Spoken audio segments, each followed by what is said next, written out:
जय सनातन कृष्ण कन्हैया। ओम नमः पार्वती।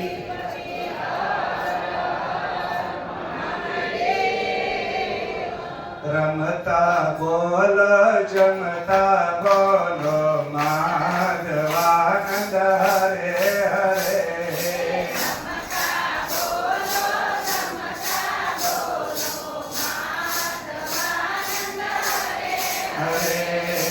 हंसता बोलो रोता बोलो माधवानंद हरे हरे।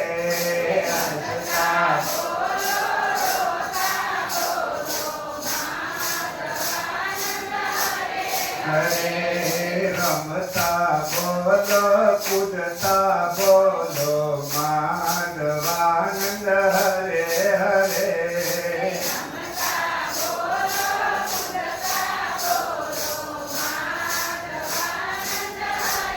हरे सुखमा बोलो दुखमा बोलो माधवानंद हरे हरे। सुखमा बोलो दुखमा बोलो माधवानंद हरे हरे। घरमा बोलो आया बोलो माधवानंद हरे हरे।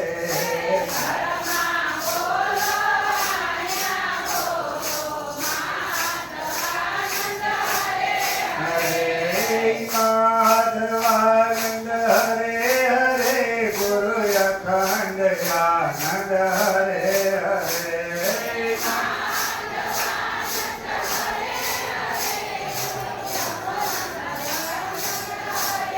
हरे अलख निरंजन जय सच्चिदानंद माधवानंद हरे हरे। अलख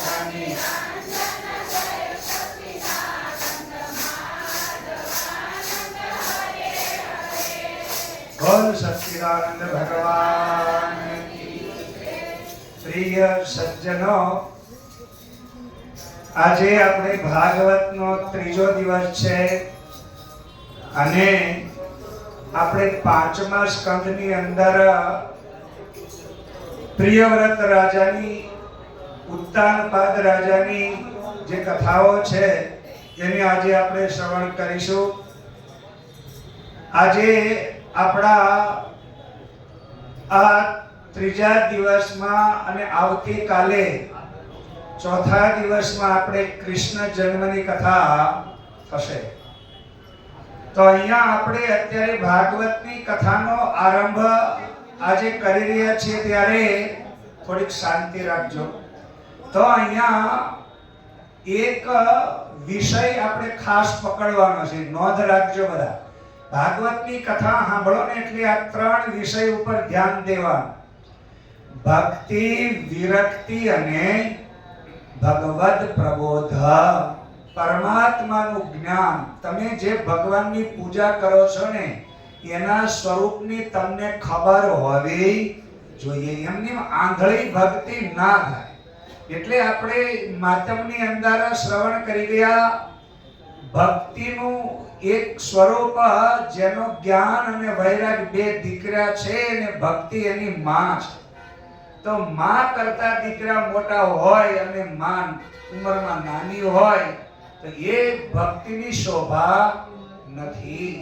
પણ ભક્તિ માં ઉંમરમાં હોય અને છોકરા નાના હોય તો એ ભક્તિ માની શોભા આપવા વાળી હોય છે। તો હવે અહીંયા આપણે ભક્તિના સ્વરૂપમાં બે ઉપર ધ્યાન દેવાનું છે, જ્ઞાન અને વૈરાગ્ય। હવે જો તમને ભગવાનની ભક્તિ કરો છો, હવે એ ભગવાનની ભક્તિમાં તમને જો એના સ્વરૂપનું, એના સામર્થ્યનું, એની જે કંઈ પ્રતિભા છે એનું જ્ઞાન હોય જ નહીં તો આપણે ઘણી વખત ભક્તિ કરતા કરતા ભગવાનનું શું કરતા હોઈએ છીએ તો અપમાન કરતા। પૂજા કરીએ છીએ, સન્માન કરીએ છીએ, એની ઇજ્જત કરીએ, આપણે બધું કરીએ અને આપણે હૃદયથી ભાવ વિભોર થાય એનું બધું જ કરીએ, પણ પરમાત્માના સામર્થ્યને જો સમજી શક્યા નહીં તો પછી તમારી ભક્તિ ફળ આપતી નથી. કારણ તમે કહેશો કે આનું કારણ શું? તો કે યાદૃશી ભાવના યશ સિદ્ધિર ભવતી તાદૃશી. ભગવાનમાં જેવી જેની ભાવના હોય ને એવું એને શું મળે? કહો, ફળ મળે. હવે ભગવાનમાં તમને એવી ભક્તિમાં એવી ભાવના છે જ નહીં કે મારો ભગવાન બધી રીતે સમર્થ છે, તો આપણે બધા શું કરીએ છીએ? આપણે આપણી રીતે ભગવાનને બધું જ ખવડાવીએ, પીવડાવીએ, પોતાની જે ભાવતો એ બધું કરાવીએ, પોતાની જે ગમતું એ કરાવું. તો તમારું મનગમતું ભગવાનને આપવાનું કે પછી ભગવાનને ગમતું હોય એવું એને આપવાનું હોય? તમે ભક્તિ પહેલા નિર્ણય લઈ લો. તો ઘણા લોકો કે ભાઈ અમે તો અમારા હુસે સબરી જેવા છીએ, યાઠા બોર ખવડાવીએ, લ્યો તાકું. તો તમે નકલ કરો છો, અકલ નહીં વાપરતા. કેમ કે તમે ભજન સબરીનું સાંભળ્યું એટલે કે છે આપણે આપણું. તો તમારી અંદર રહેલો આળસ અને પ્રમાદને તમે શું આપી રહ્યા છો? કહો, મહત્વ આપી રહ્યા. તમારી અંદરથી ઉઠી હોય ભક્તિ, જેમ સબરીની ભક્તિ એના હૃદયમાંથી બહાર નીકળી, મારા ભગવાનને મારે ખાટું ખવડાવવું નથી. શું ભાવના હતી? કહો, ખાટું નહીં ખવડાવવું એટલે નબળું ખરાબ વસ્તુ નથી આપવી. એટલે ખરાબ હોય, ઝેર હોય તો પહેલા હું ઝેર ખાઈ લઉં અને પછી હું જો મને કાંઈ ન થાય તો જ મારા ભગવાનને આપવું. તો એવી ભાવના એની હતી. પણ તમે તો શું કર્યું કે હવે તો ભેંસું ભગવાનને હોય એટલે ખવડાવો તારી લો. તો આ ભક્તિ કેવલ માથામાં નાખેલા બક્કલ વાળી છે, અક્કલ વગરની. મગજમાં ઉતરે છે. એટલે બને ત્યાં સુધી કોઈની નકલ કરીને ભક્તિ મહેરબાની કરીને ના કરશો. આપણે તો ભક્તિ ભજન ગાયા એટલે એને આવું કર્યું તો આપણે આવું કરો. ઓલા કુવામ પડ્યા, તમે કુવામ પડો. પણ એટલું યાદ રાખજો કે તમને જે ગઈકાલે પણ ચોખવટ કરી તે તમારું આધાર કાર્ડ તમને શું કહે છે? તમારી જેવું બીજું પૂતળું ભગવાને બનાવ્યું નથી. તેની એક જ વન મેન શો, એક જ તમારું પૂતળું બન્યું છે. અને આ એક જ તમારા વ્યક્તિગત જીવન સાથે બીજા કોઈને કોઈ પણ લેવા દેવા. તો તમારી ભક્તિ તમારા જેવી હોવી જોઈએ, બીજાના જેવી નહીં. જેટલા લોકો બીજાનું ભેળવી ભક્તિમાં પોતાની ઢોલકી વગાડ કરે છે ને, આ બધાય જેટલા છે ને એટલા અનુકરણ કરે છે, અનુસરણ કરતા નથી. અનુકરણ એટલે નકલ કરે છે, પણ અનુસરણ એટલે એમાંથી પ્રેરણા લઈ પોતાને કરવાનું છે. એવી ભક્તિ થતી નથી. એટલે જાગો હવે ઉધાર પોતાનો પોતે કરો રે, આળસ ને કાયરતા દૂર કરો રે. તો હવે આળસ અને આ કાયરતા હૃદયમાંથી કાઢી. હવે પહેલું સૂત્ર અહીંયા આપણે પકડો, ભગવાન કેવા હોય? તો સચ્ચિદાનંદ રૂપાય. બરોબર? એ વ્યાખ્યા આપણી થઈ ગઈ. હવે એની અંદર ભગવાનની ભક્તિમાં આપણે બધાએ વર્તન કેવું કરવું? તો હવે અહીંયા મનુ અને શત્રુપાદ દ્વારા 3 કન્યા ઉત્પન્ન થઈ, આકુતિ, દેહુતિ અને પ્રસૂતિ. એમાં દેહુતિ દ્વારા કરદમ ઋષિને ત્યાં કપિલ ભગવાનના જન્મની કથા આપણે જોઈ ગયા. હવે અહીંયા આપણે દક્ષ પ્રજાપતિ અને એની સાથે આકુતિના લગ્ન થયા પછી એને ત્યાં 60 કન્યાઓ જે જન્મી. હમણાં તમે ભજન સાંભળ્યું, ભગવાન શિવની કથા આવી રીતે સંભળાય. તો સાંભળો કેવી રીતે આપણે સાંભળવાની છે. હવે અહીંયા બહુ એકદમ સરસ પ્રસંગ છે. ભગવાન શિવના જ્યારે સતી સાથે લગ્ન કરવાના થયા તો એમાં દક્ષ નંદીની સતીને અહીંયા લખ્યું છે કોઈ સંતાન નથી. હવે એક સંતાન નથી એટલે સૂતજી ને સૌનક આદિ ઋષિએ પૂછ્યું કે ભાઈ કેમ સંતાન નથી? શું શિવજીની કથાનું રહસ્ય અમને જણાવો.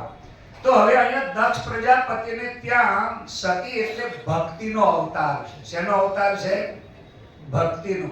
કારણ કે ભક્તિ છે ને એ જન્મ અવતાર માગે ને તો કોને માગે? કહો, ભગવાનની ભક્તિ માગે છે. એટલે સતીએ શરીર છોડ્યા પછી પણ હિમાલયને ત્યાં અવતાર લીધો અને ત્યાં પણ એમણે ભગવાન શિવને જ વરણ કર્યા.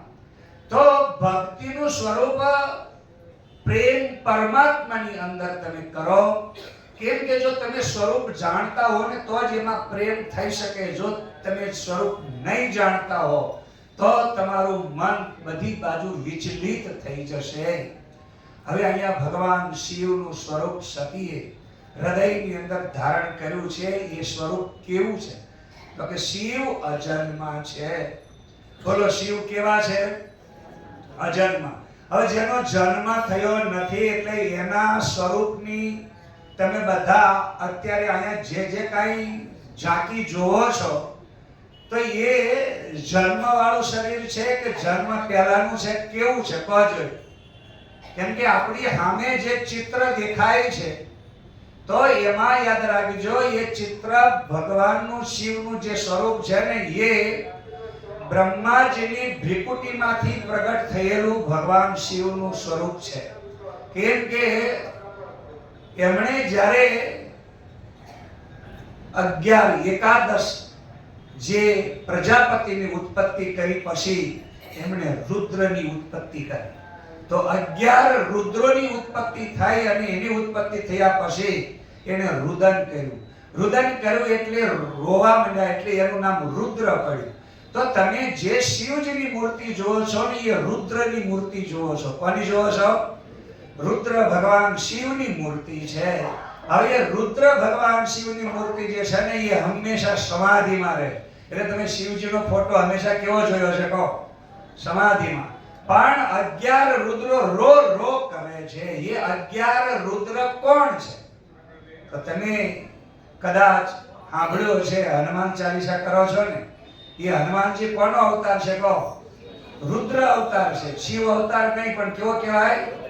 રુદ્ર અવતાર કહેવાય. કેમ કે 11 રુદ્ર છે. 5 જ્ઞાનેન્દ્રિય, 5 કર્મેન્દ્રિય અને 11મું મન.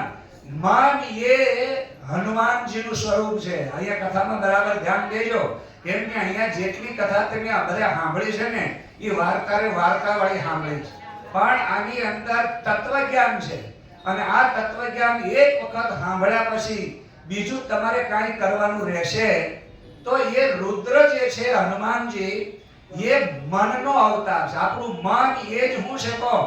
રુદ્ર અવતાર છે. એટલે તમારા બધાયનું મન હંમેશા રોજ કરે છે. રોજ કરે. મને આ ન મળ્યું, મને પેલું નું આપ્યું, બોલ્યું આજ એકાદશી હતી તે માથી તો કાતરી ચવાવી જ નહીં. કે રો કરવાનું. બીજું શું કરવાનું કહો? આ રુદ્રને રોવા સિવાય બીજું કાંઈ આવડતો પણ હનુમાનજી એક એવું તત્વ છે ભગવાન શિવનો અવતાર તરીકે એ રુદ્ર અવતાર કહેવાય છે. પણ એ રુદ્ર અવતાર ભગવાન શિવ એ કોની ઉપર વધારે પ્રેમ કરે છે? સાચું કહેજો, હનુમાનને કોની ઉપર પ્રેમ છે? એની છાતીમાં કોણ બેઠેલું છે? ફાડીને બતાવી દીધું. બોલો કોણ હતું? એકદમ એને આત્મારામ કહેવામાં આવે છે. શું કહેવામાં આવે? તમારા હૃદયની અંદર રહેલો જે આત્મા છે ને એ જ રામ છે. અને એટલે યાદ રાખજો, આ બધું તમે મગજમાં યાદ રાખજો. બુદ્ધિ ગિરિજા મતિ સહચરા. હવે મન સાથે રહેલી જે બુદ્ધિ છે ને એ બુદ્ધિ જ તમારા આત્માની પત્ની છે. આત્મા ત્વમ ગિરિજા. ગિરિજા એટલે પાર્વતી, આત્મા એટલે શિવ. તો રુદ્ર ભગવાન શિવ હૃદયમાં જે છે એ રામ, આત્મા રામ છે. કોણ છે કહો? તમે આ કથાને છે ને તમે એકદમ આમ પેલી પછી લોકો તમને જ્યારે એમ કેમ કે સનાતન વાળા વાંદરાની પૂજા કરે છે. વાંદરું માકડા જેવું તો હકનું રહેતું નહીં, નાનો ભગવાન ક્યાં હકનો હશે?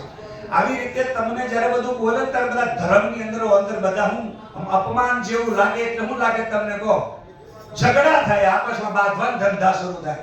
પણ તમે વેદ ઉપનિષદ અને સનાતન ધર્મની વાસ્તવિકતાને સમજી શક્યા નથી તો તમારા બધાની અંદર એ વાંદરું ભગવાન એવા હનુમાનજી આવ્યો અને ખાવાનું આપો, પેલું આપો, પણ તમે ચશ્મા લઈને જતો રહે. વૃંદાવનમાં જાઓ ખબર પડે.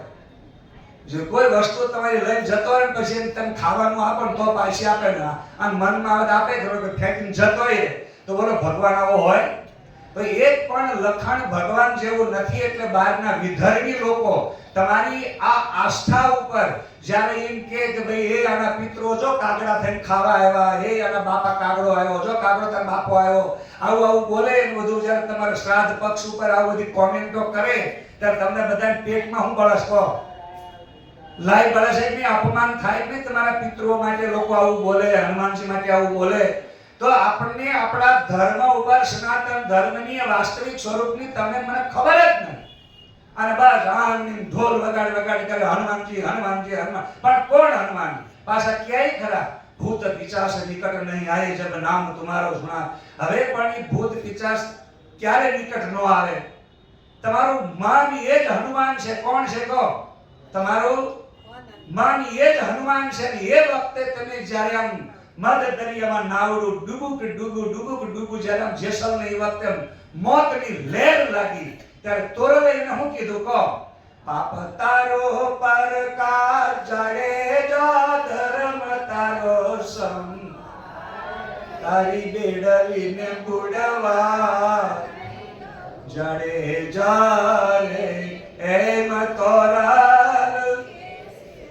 વિચાર કરો, એક આર્ય નારી એનામાં એટલી તાકાત જગાય જેસલ તારી નાવ ડૂબવા નહીં દો. અને આ તો એક કહાની નીકળે બારી નીકળે, એક ઉંદરડી નીકળે ધગધુગલો. આને ક્યાં તોરણ કરીને લઈ જઈ માં? હા, કેમ ભજન કરો તો ધડી ધડી તડાકો વગાડો છો, પણ તત્વજ્ઞાનની જો ખબર નથી તો આ ભક્તિ કોઈ કામની. એટલે કેવું પડે, ભક્તિ કરી જાણી નહીં તો જિંદગી શાકામની. અહીંયા ભક્તિ કરી તો એક વખત કરી જાણો અને ગાંઠ વાળો પાકું કરો. તોરલ મધ દરિયામાં જેસલને હનુમાન ચાલીસા બોલવાનું નથી કહેતી, પકડી જો. હું વિરોધ નહીં કરતો, પણ તમારી મારી ભૂલ ક્યાં છે? તોરલ એને એવું નથી કહેતી કે હે જેસલ તું તારી આ હનુમાન ચાલીસાનો પાઠ કર, નાવડી પાર જતી રહે છે. તમને ભૂવા બધા શું કહે છે કહો? આવું જ શીખવાડે. તમે જઈને આટલું માતાજીનું આમ કહી નાખજો, જાઓ તમારું સારું થઈ જશે. કેમ થઈ જતું હશે? તો દિને આપણે પ્રધાનમંત્રી ના બનાવી દે, દેશ ઉપર અત્યારે બાટલો મળતો નહીં, ખાટલો હરકો થઈ જાય. પણ એમ કાંઈ મેળ આવવાનો, જે થતું હોય એ જ કરવું પડે. આ તો મન ફાવે એમ બસ આપણે બધા ધીડે ધીડે લોક કરે એમ કરવું. બધાય કરે છે ત્યારે અમે કરીએ છીએ, બધાય મરે છે ત્યારે અમારે જવું છે. ત્યાં કેમ પાછા વળો છો? મહણિયામ જઈને બધા હારે હારે પૂરા થઈ જતા હોતો, જેટલા ગયા એટલા બધા. પણ આ તો કે ના, મહણિયામાં અમે એને ખોરી ખોરી ખોરી ખોરી ને બાળશે જેમ લોઢો ગાળે લોહાર પ્રાણિયા ભજીલ ને કિરતા. આ તો બીતા બીતા બોલે છે, કેમ કે આ ભજનો બધા દબાઈ ગયા. અને હવે તો એવા એવા ભજનો આવ્યા છે, ભગવાન બચાવે. આપણને એમ થાય આ ક્યાંથી વીણી લાવ્યા છે. આશા હું કે ખબર છે, હમણાં આપણે કાલ કૃષ્ણ ભગવાનનો જન્મ છે, જોજો કોક તો એ ગીત ગાવાના જ છે. કાલ જોઈ કૃષ્ણ આમ ના આવશે જ. હું યાદ કરે અત્યારે કઈક ભાંડો ફોડવું, એટલે હું ભૂલી ગયો છું એટલે નહીં, પણ કહેવાનો મતલબ એ છે કે આપણે ભજન ગાવ ને તો હંમેશા આપણું વજન વધે. વજન એટલે ભમ ભમ થાય એવું નહીં. આપણે શરીરથી ભક્તિ કરીએ છીએ ત્યારે આપણી ભક્તિની અંદર આપણું પોતાનું જ વર્તન, આપણા પોતાની સમજણ, આપણા પોતાના અંદર જે છે એ જ બહાર આવવું જોઈએ. તો ભક્તિના માર્ગની અંદર અહીંયા આપણે મનુ અને શત્રુપાદ દ્વારા આકૃતિ, દેહુતિ અને પ્રસૂતિ, એમાં અહીંયા આકૃતિ દક્ષ પ્રજાપતિને આપી. દક્ષ પ્રજાપતિને ત્યાં ભક્તિનો અવતાર છે. અને આ ભક્તિ જે છે ને એ જ યાદ રાખજો. હનુમાનજી જેમ અહીંયા હું તમને કહેતો હતો કે એ મન છે, તો મન તમારા બધાયનું એ રુદ્રનો અવતાર હનુમાન છે. હવે તમારે ભૂત પ્રેત પિશાચ નિકટ આવે તો તમારે શું કરવું પડે કહો? મેરો રે ડગે પણ જના મનડા. હનુમાનજીની ભક્તિ કરવાનું કીધું, એનો મતલબ એવો થયો કે આપણું મન એ જ હનુમાન છે.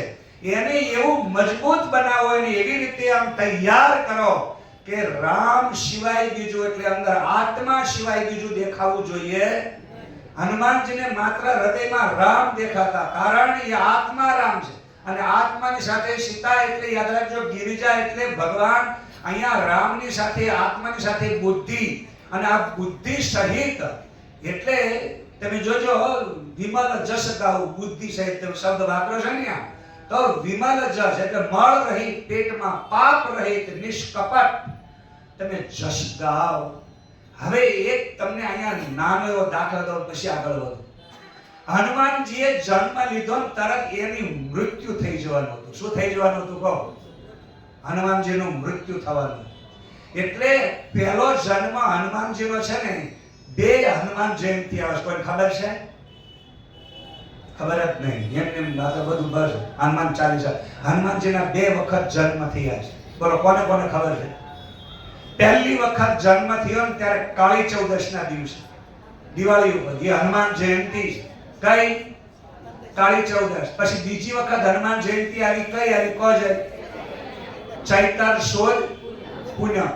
આ બે વસ્તુ, એક કાળી ચૌદશ અને એક, વિચાર કરો તો કાળી ચૌદશ કયા મહિનામાં આવે? આહો મહિના. આહો મહિનો પૂરો થાય ત્યારે 2 દિવસ પહેલા.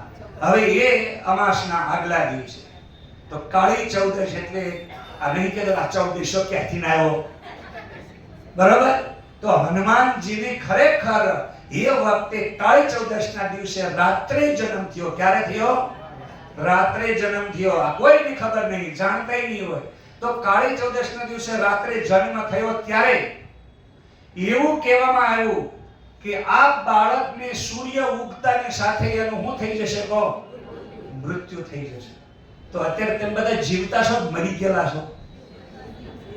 તો તમારી મનની ઈચ્છાથી જીવતા છો, બાકી શાસ્ત્રની દ્રષ્ટિએ તમે બધાય મરેલા છો. શું કામ? હર પલ હર ક્ષણ વાય બાપા મરી ગયા, વાય બાપા મરી ગયા, વાય બાપા મરી ગયા, વાય વાય વાય. બોલો આમાંથી બહાર નીકળ્યા કોઈ? તો સમજી લેવું કે તમે હજી આમાંથી કોઈ બહાર નથી નીકળ્યા. એટલે તમે ખરેખર મૃતઃ પ્રાય. એટલે ભગવાને ગીતામાં પણ કીધું, હાલતા ને ચાલતા, હરતા ને ફરતા જે માણસ સતત ભયાક્રાંતમાં જીવતો હોય ને, એ મરેલો જ કહેવાય. એ જીવતો હોઈ શકે ભલે એને એમ કહી શકાય કે હરતી ફરતી લાશ.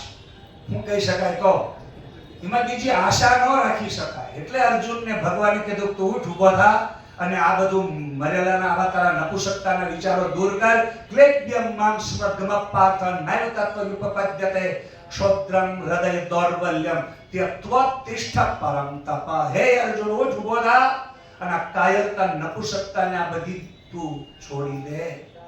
તો આ બધું જેનામાં પડ્યું છે ને એ બધા મરેલા છે. ને ભગવાન કૃષ્ણે એવું નહીં કીધું તો હનુમાનજીને યાદ કરો, પણ તમને મને આપણને બધાએ કીધું કે હનુમાનને યાદ કરો. તો કયા હનુમાનને કહો છો? પોતાના મનને. હજી મગજમાં બેઠું જ નહીં, કેમ કે આવું સાંભળ્યું જ નહીં. બોલો હનુમાનજી ક્યાં છે અને એનું સ્વરૂપ કયું છે? તમે શ્લોક બોલો છો, ખબર છે? હનુમાનજીના શ્લોકને તમે બોલો છો ને? કયો શ્લોક છે હનુમાનજીનો? ખબર છે? હા, मनोजवं मारुततुल्य वेगं जितेन्द्रियं बुद्धिमतां वरिष्ठं वातात्मजं वानरमुख्य श्रीरामदूतं.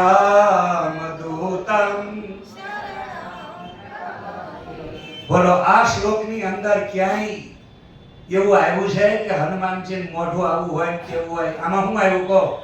મનોજ. હવે જ શબ્દથી જાયતે ઇતિ જ એટલે ઉત્પન્ન થવું. તો તમારા શરીરની અંદર જ્યારે બહેનોને ગર્ભ હોય ને ત્યારે બાળકને 6થા 7મા મહિના પછી એની અંદર એનો પ્રવેશ થાય. કોનો? મનનો. અને એ મન પ્રવેશ કરે ને પછી એની અંદર ખાતું ખોરું ખાતી માતા તેની પીડા થાતી જી કોમળ જાણી કરડતા વળી કરનિયાને પીડાજી. એ વખતે બાળકને પીડા થાય. પીડા થાય એટલે આમ ધ્રુજી જાય, પાછો બેહોશ થઈ જાય, શાંત પડી જાય. એ વખતે અંદર એનો મન આવ્યું છે. કયું આવ્યું છે કહો? આ પહેલી વખત એનો જન્મ ગણાય. અને એક કાળી ચૌદશ, અંધાર પડ, બીજું કઈ જ નહીં. અને એમાંય કાળી ચૌદશના દિવસે જન્મ થયા પછી જ્યારે એનો જન્મ થાય પ્રસૂતિની પીડા પછી, અને એ વખતે જ્યારે જ્ઞાન આવવાનું હોય ત્યારે જ્ઞાન વખતે એ સૂર્યનો, એ જ્ઞાન એટલે પ્રકાશ, અને જેવો પ્રકાશ એટલે સૂર્યનો ઉદય થતા એ અંધારાનો નાશ થાય છે. એટલે મન મરી જાય છે. અને મન મરી જાય છે એટલે એ પછી આમાં કાંઈ કરી શકતું નથી. તો હવે અહીંયા મનોજવમ મારુત તુલ્યતિ એટલે મનોજ શબ્દનો અર્થ થાય છે કામ. શું થાય છે? કામ. કામ એટલે ઈચ્છા, આકાંક્ષા. તો ઈચ્છા, આકાંક્ષા બધી ક્યાં થાય? હા શું કહેજો? તો મન એ જ આકાંક્ષાનું સ્વરૂપ છે. આકાંક્ષા એ જ મન છે અને મન એ જ આ રીતે ઉત્પન્ન થઈ અને પછી એ રોદના રોવાના શરૂ કરે. કોની હારે? તો 5 જ્ઞાનેન્દ્રિય અને 5 કર્મેન્દ્રિય. આ દશેય ઇન્દ્રિયો એ દોષ કમાયો ઉલટો બંધાણો આપે. આવ્યો તો પરમાર્થ કરવા, આવ્યો તો પરમાર્થ કરવા, ઉલટ બંધાયો આપે રે સંસારે જેવે મુક્તિની યુક્તિ ન જાણી. તો મુક્ત થવાની જે યુક્તિ આપણે જાણી નહીં. હવે હનુમાનજી એટલે આપણું મન, આ ઇન્દ્રિયો બધી આપણી જે છે ને એ હનુમાનજી એટલે આ શબ્દ વપરાયો કે મનોજવમ મારુત તુલ્ય વેગમ. મારુત એટલે પવન થાય અને તુલ્ય એટલે પવનની તુલ્ય વેગ વાળું કોણ છે? કહો. મન છે. અત્યારે તમારું મન અહીં બેઠું બેઠું ઘણાય છે ને ઘર યાદ આવ્યું હશે તો 1 સેકન્ડમાં તમારું મન ક્યાં જતું રહ્યું? ઘરે. તો મારુત તુલ્ય વેગમ. પછી જીતેન્દ્રિય. આ દશેય ઇન્દ્રિયો ઉપર એનો કંટ્રોલ છે. ખ્યાલ આવ્યો તમને? મનનો ઓર્ડર કોના ઉપર ચાલે છે? તેમ બધા નીચે ઉતરો એટલે તમારી આમ નજર થતી હોય કે આમ કલર ગમી ગયો કે આ કલરમાં શું છે, હાડી છે, શું છે કર્યું, તો તરત એ આંખ પેલા મનને પૂછે અને મન કે ઘાગો હારું તો હાલની તક જવું તો ફટ દઈને અંદર જતી. તો એ તમને લઈ જવાનું, લાવવાનું, આ બધું કામ કરવાનો ઓર્ડર કોનો થયો? મનનો થયો. અને મન જ્યારે આંખ દ્વારા જોવે છે, આંખના ગોલકમાંથી એને એ સુંદર વસ્તુ દેખાણી એટલે તરત લેવા માટે એ મન એને મોકલે છે અને બધું જોવાનું કામ આંખ કરે, લેવાનું કામ હાથ કરે અને આ બધી જે કંઈ પણ સુખ સામગ્રીનું કામ જ્ઞાનેન્દ્રિયો કરે છે અને એને પ્રાપ્ત કરવાનું કામ કર્મેન્દ્રિયો કરે છે. આ બધા ઉપર તમારે જોજો ઘણા લોકોને મજબૂરી હોય, કામ કરતા જોર આવતું હોય અને મન આમ અંદરથી એને ગમતું ના હોય તો તમે ગમે એટલી મહેનત કરો તો એ માણસ તમને એનું વળતર આપશે નહીં. અને જો મન માની જાય ને તો મફતમાં તમારે રગડીને કામ કરીને આવતો રહે. પણ મન માની જવું, આ ઘરમાં ઝઘડા થાય છે ને એ આનંદ થાય છે. માકડા જેવું મન હકનું રહેતું અને રોજ હનુમાન ચાલીસા બોલવાની. પણ આપણા હનુમાનનું ઠેકાણું કરો પહેલા. તો પહેલા તમારા મનને ઓળખો. તમારો હનુમાન બીજો કોઈ બહારથી આવીને કશું કરી દેવાનો નથી. જેમ તોરલને યાદ રાખજો, જેસલને બચાવતી વખતે શું કહેવું પડ્યું? પાપ તારું પ્રકાશ. તમને જો તમારું પાપ પ્રગટ કરતા પરસેવો વળી જાય તો સમજી લેવું કે એમની પાપ આપણે બહાર લાવી શકતા. વિચાર કરો, પાપને પ્રગટ કરવું હોય તો પરસેવો વળી જાય. તમે ઘણી વખત આવું જોયું છે. નિશાળમાં છોકરા તોફાન કરે ને પછી કોણ હતો? લ્યા હું નતો, ઓલે હું નતો. બધા જ જુઠ્ઠું બોલે છે પણ એમાં એકને સાહેબ ભાળી ગયા ને ગાય ઊંધું બધા એટલે એ ઊભો થઈ જાય. અંગૂઠા પકડે એટલે એ શું કરે? કહો. રોવા માંડે. અંગૂઠા પકડે રોતો મનમાં એકલો હોય ને, એકલો ઊભો હોય ને એની વાત કરું છું.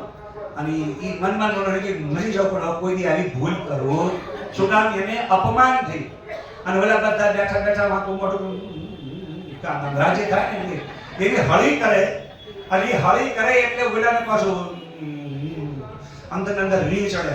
હવે મરી જાવ પણ તારી કોઈ ભાઈબંધી ના કરું, તારી ભાઈબંધી કરવી જ નહીં. એમ જ્યારે મનમાં આવું બધું નક્કી કરીને સુધરવાના વિચારો આવે. શું આવે? સુધરવાના વિચારો આવે. તો સમજી લેવું કે એનું મન હવે છે ને હનુમાનજી ઈ અત્યારે રામની એટલે સીતાની ખોજમાં નીકળેલું છે. પણ ધીરે ધીરે ઈ મન શું કરે છે ખબર છે? સાહેબ હું એકલો નહોતો, આ થોભણીયો હતો, આ પેનિયો હતો, આ મનિયો હતો અને આ વલ્ભોય હતો. તો શું કરશું કહો? હા, હા કે ગોરધન ને વલ્લભ ને બધાય હતા. બધાનું નામ આવે શું થાય કહો? હા, લોકો આમ નજર કરે શેક નહીં. આ કથામાં શું કહેવા માંગે છે તો જો આ તો નામ એવા મૂક્યા કે બધાનું મગજ બીજે ડાયવર્ટ થઈ ગયું. આ મુદ્દો આ મન કેટલું વિચિત્ર છે. આ તમારા મનની પરીક્ષા. કથાની અંદર જે કહેવાનું આવી રહ્યું છે, જે કહેવાય રહ્યું છે, ન્યા મન કેન્દ્રિત નથી, પણ ન્યા દ્વારા બીજે શું મારી પાસે ફણગો ફાટે છે, ફટ મન ત્યાં જતું રહ્યું. આને બહિર્મુખ મન કહેવાય. કેવું કહેવાય કહો? તરત મનની પરીક્ષા હારો હાર. તો આ મન આપણું છે ને એ બહાર જતું રહે છે. એટલે એ વખતે આ છોકરાના નામ લે ને એટલે તરત સાહેબ બધાને ઊભા કરે, બધાને અંગૂઠા પકડાવે. બધાને અંગૂઠા પકડાવે એટલે બધા સાનામાના થઈ જાય. પછી કોઈ બોલે જ નહીં. કહેવાય બોલતા નહીં કે આપણો વાર બોલે. બધા જે પેલો ખોટું નામ દે છે ને તો અંગૂઠો પકડવો હોય એટલે પછી કોઈ કશું જ ના બોલે, ચૂપચાપ થઈ જાય. પછી વિશેષમાં બહાર નીકળે ને હા અંગૂઠા પકડવા પડ્યા ને કે હું એકલો થોડો હતો, બધા હતા. એટલે સુધરવું નથી. સમજી ગયા? તે હું એકલો થોડો હતો, બધાય હતા. તો બધાયની વચ્ચે તમને મને કરેલા ગુનામાં આપણને ગુનો કર્યો છે એ વખતે જે એ ભૂલ થઈ છે એ ભૂલની ગંભીરતાથી આપણે સુધરવું જોઈએ. પણ આપણું મન એ સ્વીકારવા તૈયાર નથી. એટલે એને પાપી મન કહેવાય. એટલે અહીંયા હનુમાનજીના સ્વરૂપને મન સાથે સરખાવવામાં આવેલું. એટલે આપણે કહીએ છીએ ને આ માકડા જેવું મન હખનું રહેતું. એટલે હનુમાનજીને માકડાનું મોઢું આપવામાં આવ્યું છે. એનું કારણ જ આ છે કે ભાઈ હનુમાનજી એ આપણું મન છે અને મન હખનું રહેતું. તેમ બોલો વાંદરું જોયું છે એક સેકન્ડ હખનું રહે? આ શું કે નિમાઈ અહીંયા એવું લખ્યું છે, જેમ ઉંદરડે દારૂ પીધો મસ્તાનો થઈ ડોલેજી, બારે તાકી રહી બિલાડી લેતા વાર ન લાગેજી. હવે અહીંયા ઉંદરડો હોય એક તો હકનો રહે નહીં અને નિમાઈને દારૂ પીધો હોય પછી બોલો શું દશા થાય? એમ વાંદરાને બરોબર એક તો હકનો રહે અને નિમાઈને વિશી કરડ્યો હોય, બોલો પછી શું દશા થાય? હા શું કહેજો વિશી કરડે પછી વાંદરું શું કરે? એમ તમને મને આપણને બધાને એક વિશી કરડી ગયો એટલે હક થતું. હજી પેલું મન છે ને એને તો વિશી કરડ્યો. તો હવે અહીંયા ખાસ ધ્યાન દેજો. તો મારુત તુલ્ય વેદમ જીતેન્દ્રિયમ. હવે બુદ્ધિમતામ વરિષ્ઠામ. મન છે ને એ બુદ્ધિમત છે અને બુદ્ધિ સાથે જોડાયેલું જો મન હોય ને એટલે અહીંયા હનુમાનજીના સ્વરૂપને આપણે બુદ્ધિમાન કહીએ છીએ. બીજું એક મનનું સ્વરૂપ નારદ છે. ખબર છે તમને? તે બધા નારદનું પાત્ર સાંભળ્યું છે ને? તો આપણે કે આ ખોટો નારદ વેળા કરી કરે, આ ખોટો નારદ વેળા કરી કરે, હકનો રહેતો. તો એ મન એ જ નારદ છે. નારદ બધે જાય. નારદ સ્વર્ગમાં જાય, નારદ મૃત્યુલોકમાં જાય, નારદ ત્રણેય લોકમાં વિચરણ કરે છે. એમ હનુમાનજી ત્રણેય લોકમાં વિચરણ કરે. નારદજી વિષ્ણુ પાસે જાય, શિવ પાસે જાય, બ્રહ્મા પાસે જાય અને ત્યાં બધાની આઘી અને બોલો તમારું મન આવું છે કે નહીં? એક સેકન્ડમાં મન એટલા સારા વિચાર કરે તો એમ થાય એ આ તો ભગવાનનો અવતાર છે. એટલે સમજી લો આ વિષ્ણુ પાસે પહોંચી ગયો. ખ્યાલ આવ્યો? તો આપણું મન એ જ નારદ છે, આપણું મન એ જ હનુમાન છે. પણ આ બેમાં ફરક. નારદજી કેવલ વિષ્ણુની ભક્તિ કરે છે. કોની ભક્તિ કરે છે? વિષ્ણુ. હનુમાનજી પણ વિષ્ણુ એટલે રામની ભક્તિ, પણ આત્મા રામની ભક્તિ કરે છે. કોની? આત્મા રામની ભક્તિ કરે છે. નારદજી હૃદયમાં રહેલા વિષ્ણુની ભક્તિ કરે છે. હવે આ બેયની અંદર ફરક એટલો છે, હનુમાનજી સેવાનું કામ કરે છે અને નારદજી આ શું કહેજો તમને બધાને ખબર શું કરે કહો? મંથરાનું કામ કરે છે. મંથરાએ ધંધો શું કર્યો કહો છે? એમ નારદજી બધાની પાસે બધાની વાતો જાણે. એમ આવી આદિપાસી કરનારી ઘણી બધી આપણે મનોવૃત્તિ છે. આ મનોવૃત્તિ આ બધું જ જાણતી હોય. પેલો આવો છે, પેલી આવી છે, એ લાગી દોડી. અમુક લોકોને બધાડે ને ત્યાં સુધી. એટલે નારદજીને શું હતું કહો? ઈ કોઈ નો બાધે તે દિવસે તે પથરા હાથમાં લઈને આમ વગાડીને પછી ફેંકી કે હું આય બાધતા નથી. કેમ કે એનો સ્વભાવ જ છે બે જણાને શું કરવું કહો? ઝઘડો કરાવો. બીજો એનું ફાવે જ નહીં. પણ હનુમાનજીની આખી એક અલગ ધારા છે. હનુમાનજી એક માત્ર આત્મા રામની એટલે તમારી આત્માને પ્રસન્ન મુદ્રામાં જોવા માંગે છે. એટલે હનુમાનજી એ સેવાનું ફળ. તો મારુત તુલ્ય વેગમ જીતેન્દ્રિયમ બુદ્ધિમતામ વરિષ્ઠા, એટલે એ શ્રેષ્ઠ મન બુદ્ધિ વાળું હોય છે. પણ છેલ્લે હું કીધું કહો, છેલ્લે એવું કહેવામાં આવ્યું છે કે શ્રી રામ દૂતમ શરણમ પ્રપદ્ય. રામનો દૂત છે એટલે અંતરાત્માનો એ દૂત છે.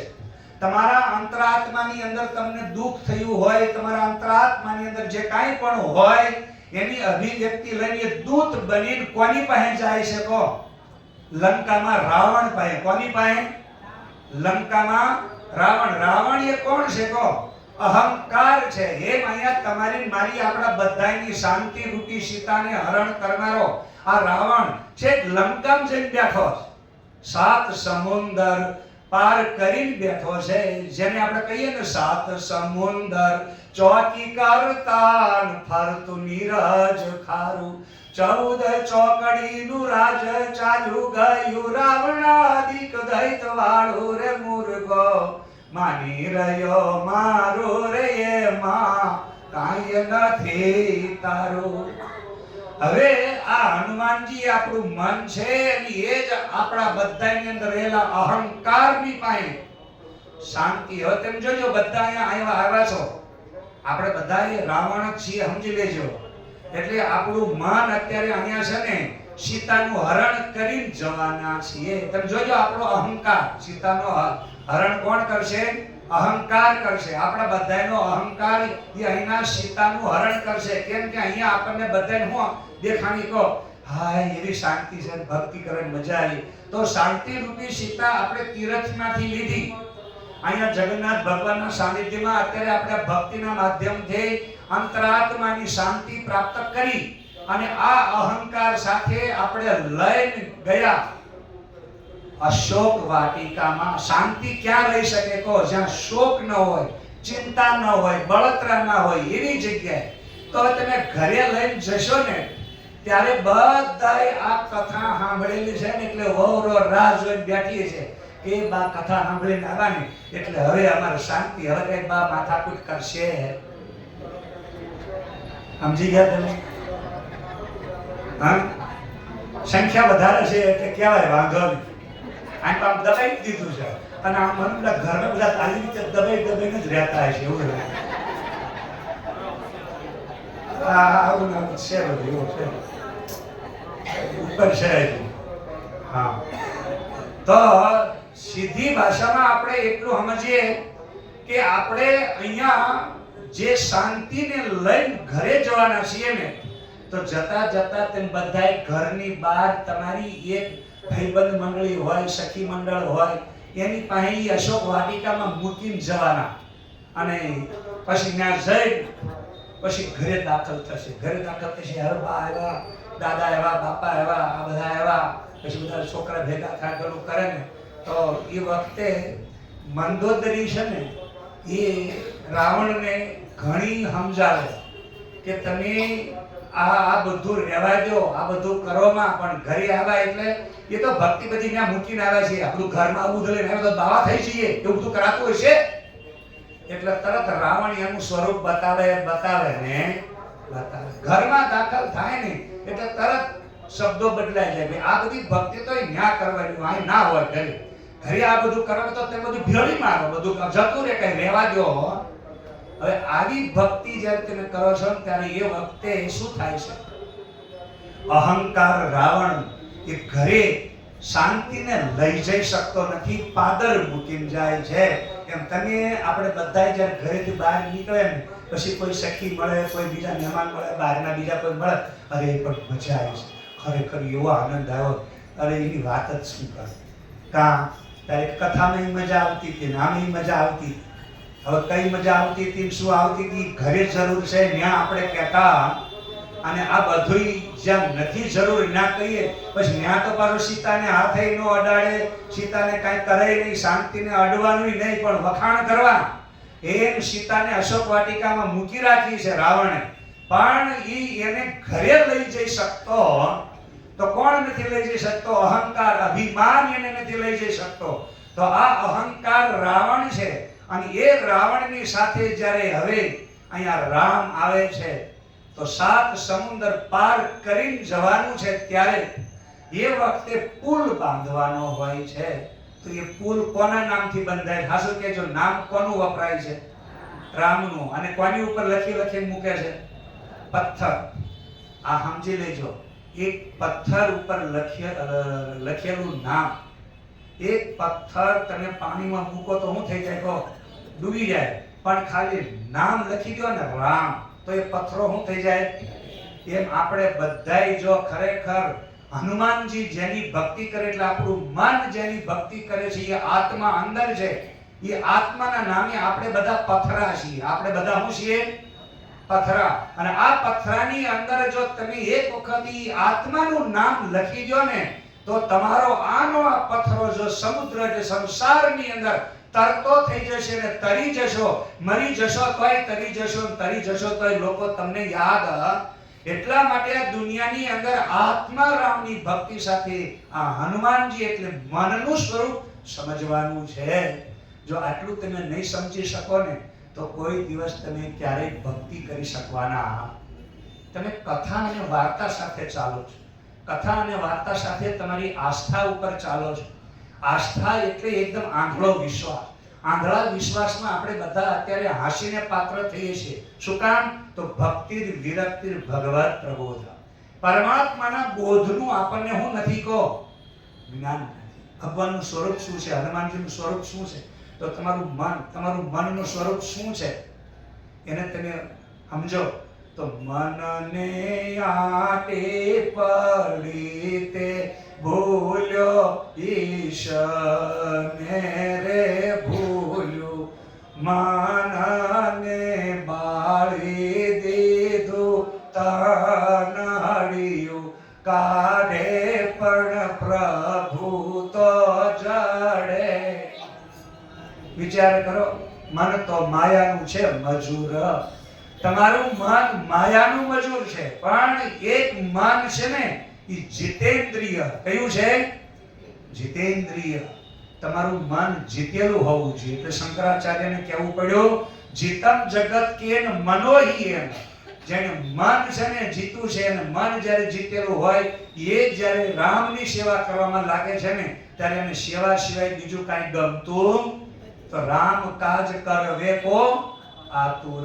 તમારું મન તમને તમારા આત્મ અર્થાત તમારા વ્યક્તિગત જીવનની બધી જ પ્રકારની જે કાંઈ પણ ક્ષમતા છે, એ બધી ક્ષમતાને જાણવા વાળું હોવું જોઈએ. હારું નરસું કાંઈ ન સમજો તો રમતમાં મન મોયું જી. તો હારું નરસું સમજ્યા વગર તમે ભટકશો તો એક રમત તમારી પૂરી થશે, એ સિવાય બીજું કાંઈ થવાનું.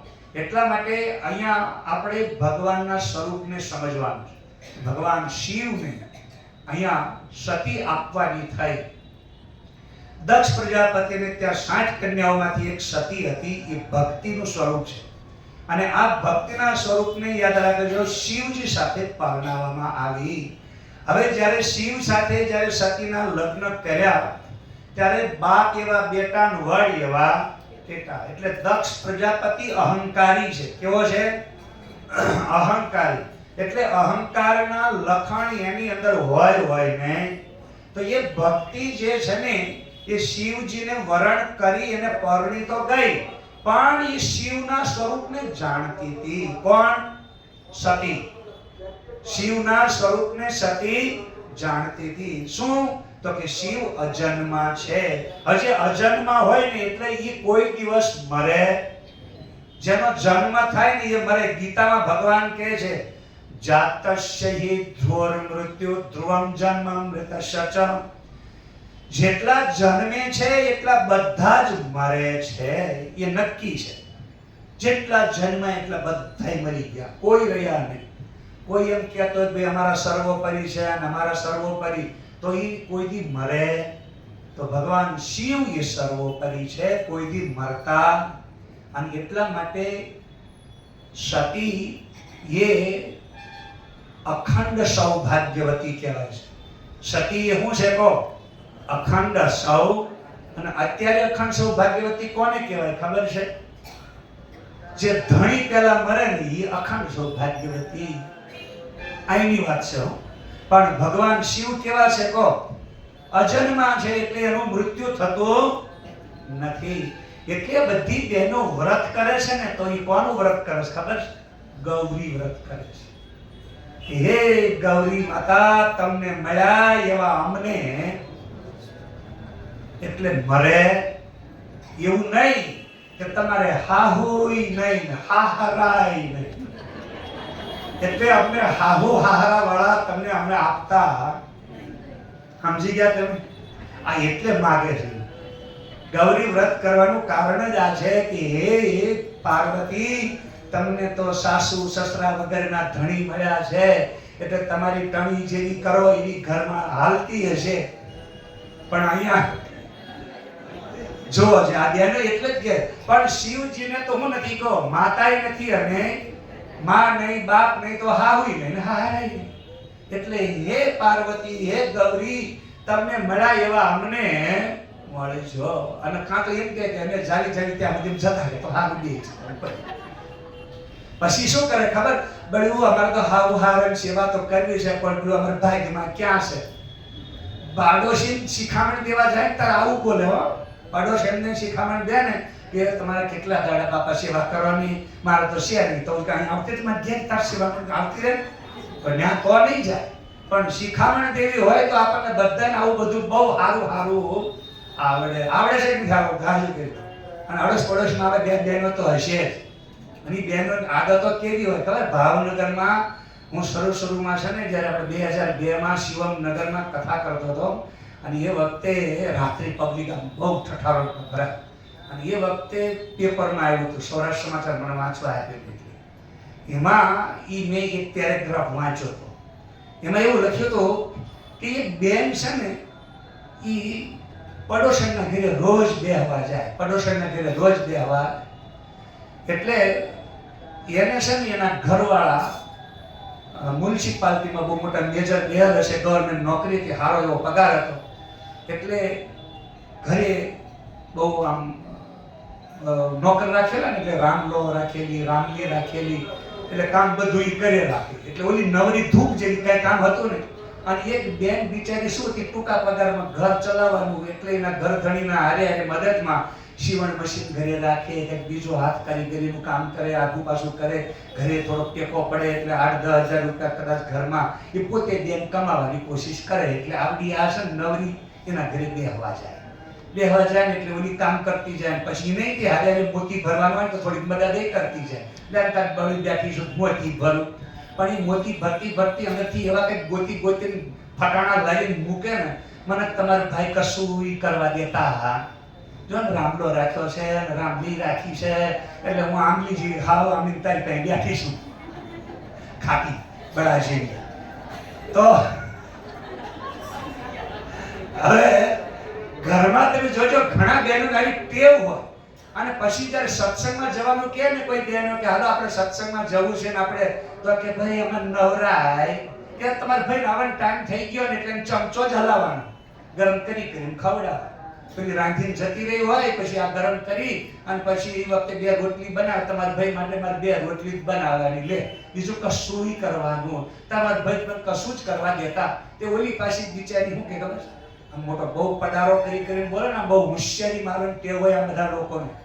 એટલે એ ઓલી બિચારી શું કે અમારે જો ટૂંકા પગારમાં ઘર ચલાવવાનું, એટલે અમે તો અમારી રીતે આવું બધું કરીએ, એટલે અમારે તો શું થાય કે કામ તો કરવું જ પડે. કે હા હા આમ. એટલે એને એમ થાય કે અમે રૂપિયાવાળા આમ તમે આમ એને મનમાં ખબર નહીં અંદર શું થતું હોય છે, ભગવાન જાણે. આમ ફૂલો ફૂગો ફૂટે વધારે, બહુ વધારે ફૂલે તો શું થાય કહો? અને ફૂટો દિવાળી ઉપર લ્યો.